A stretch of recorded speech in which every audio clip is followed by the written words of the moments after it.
U.S. President Donald Trump said that Washington plans to leave 8,600 American troops in Afghanistan, but suggested further cuts could follow, over 15 years after President Bush boasted major victories against terrorists there.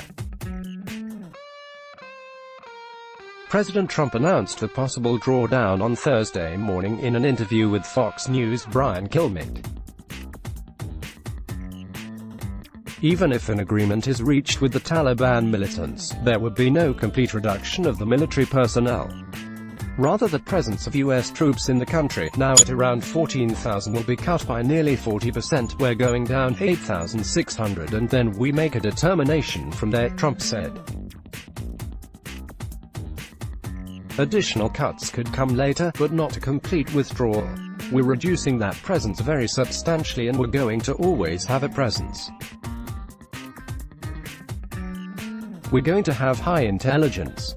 Also in RT.com, US Taliban resumed talks on ending Afghanistan war. The Taliban previously insisted on a complete American withdrawal from Afghanistan, but the militant faction and Washington reportedly resolved differences over that question earlier this month.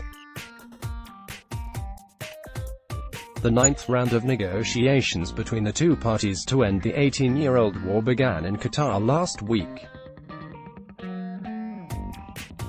The prospective peace deal is said to entail a reduction of U.S. troops in exchange for guarantees from the Taliban that it won't use Afghanistan as a safe haven for terrorism, as well as an eventual ceasefire between the Taliban and the U.S.-backed Afghan national government.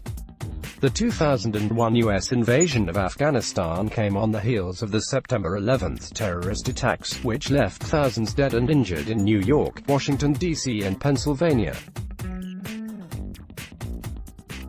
After 3 years fighting the Taliban, who Washington accused of harboring the 9/11 plot, President George Bush declared Afghanistan to be the first victory in the war on terror, yet the conflict drags on 15 years later. Also in RT.com, whatever the CIA's been up to in Afghanistan, it's nothing good. The Taliban has shown little sign of scaling back its activities, controlling more territory now than it ever has since the 2001 invasion, according to Reuters. Taliban attacks also continue unabated, detonating a car bomb in Kabul earlier this month, leaving nearly 100 injured. Like this story? Share it with a friend. Let's block ads. Why?